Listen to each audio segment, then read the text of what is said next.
Bonjour à tous, il est économiste, conseille de nombreux politiques et chefs d'entreprise. C'est aussi un essayiste très prolifique qui vient de sortir un nouveau livre, Vive l'Allemagne, un hommage vibrant à la démocratie allemande en général et à la chancelière Angela Merkel en particulier.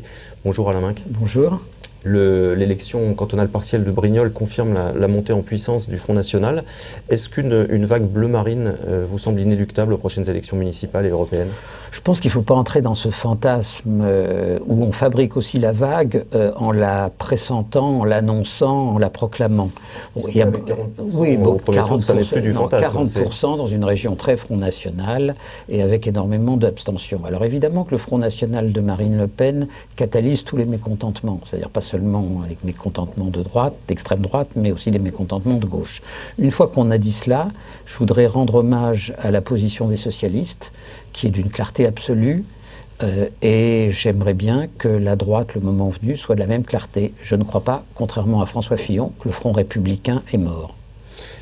On sent bien, la difficulté aujourd'hui, c'est que le Front National prospère à la fois sur ces thématiques classiques, immigration, sécurité, mais prospère également sur la situation économique et sociale. Comment répondre à ces problématiques-là? La réponse, c'est de parler de son programme ridicule, de ses idées inapplicables, de son approche totalement à contre-courant de ce qu'est la réalité, et donc d'expliquer aux Français que ce parti prétend avoir des solutions et il n'a que des fantasmes. De ce point de vue-là, l'UMP n'est pas encore sur cette stratégie-là. On sent bien que ça tâtonne, que ça panique presque. Oui, je pense qu'il faut avoir une attaque extrêmement virulente. Une des lignes de clivage d'ailleurs la plus forte, où l'extrême droite rejoint l'extrême gauche, c'est le choix de l'euro. Parce qu'il y a des passerelles, nécessairement, il y en a toujours eu dans l'histoire de France, entre extrême droite et extrême gauche. Et je dis bien extrême droite, puisque Mme Le Pen veut s'abstraire de ce mot, et qu'une des raisons pour lesquelles il faut l'employer, c'est pour l'empêcher de s'en abstraire. Ces derniers jours en France ont été marqués par le psychodrame autour des Roms et de Cécile Duflot et de Manuel Valls. Quel regard portez-vous sur cette séquence? J'attends avec impatience que le président de la République vire les Verts. C'est tout. Tout simplement. Tout simplement. Tout simplement. Je trouve, si vous voulez, que les Verts bénéficient d'une représentation politique à cause d'un accord électoral absurde, disproportionné par rapport à leur poids dans le pays, que sous couvert d'intérêt général, ils se comportent comme un groupe charnière de la 4e République, mu uniquement par l'ambition des individus, Madame Duflot la première et M. Placet aussi, que leurs thèmes sont mauvais et que leurs pratiques sont inacceptables, et que j'aimerais bien que le président de la République, qui est fort face à Assad, ne soit pas faible face à Duflot.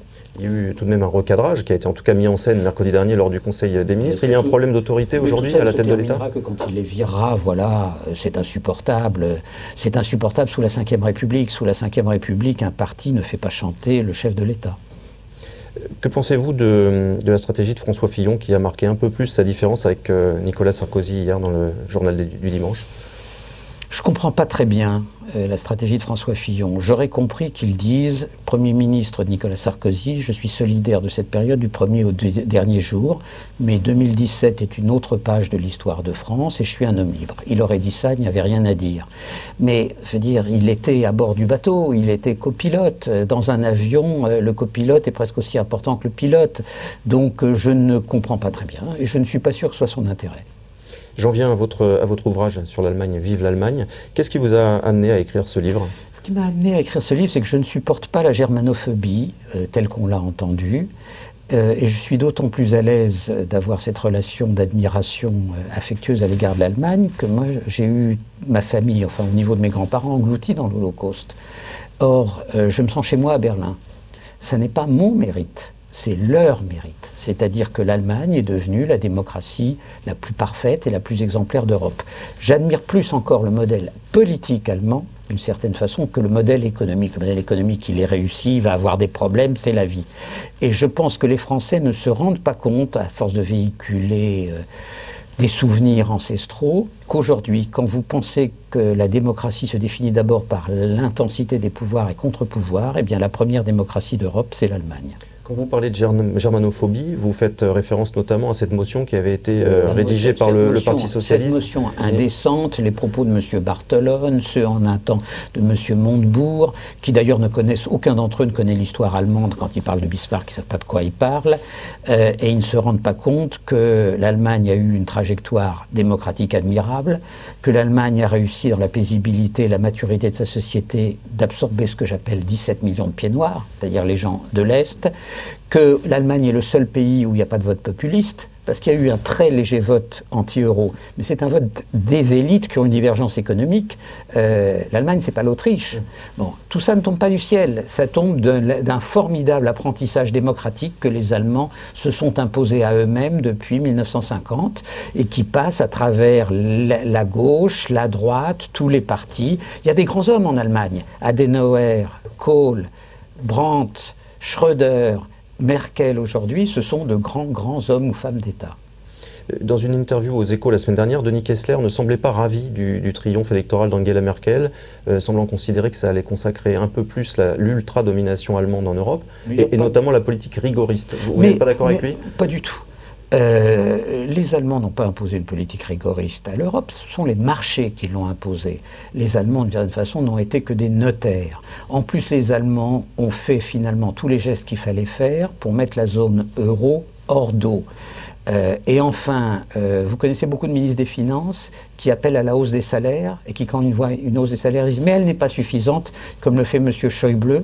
La contribution à l'expansion allemande ne vient pas du déficit public limité à 0,5, mais d'une politique qui ne va pas cesser d'augmentation des salaires, à la fois pour rattraper les efforts passés, et parce que l'Allemagne, pour des raisons démographiques, va être et est déjà en pénurie de main-d'œuvre. Quand il y a pénurie de main-d'œuvre, les salaires augmentent.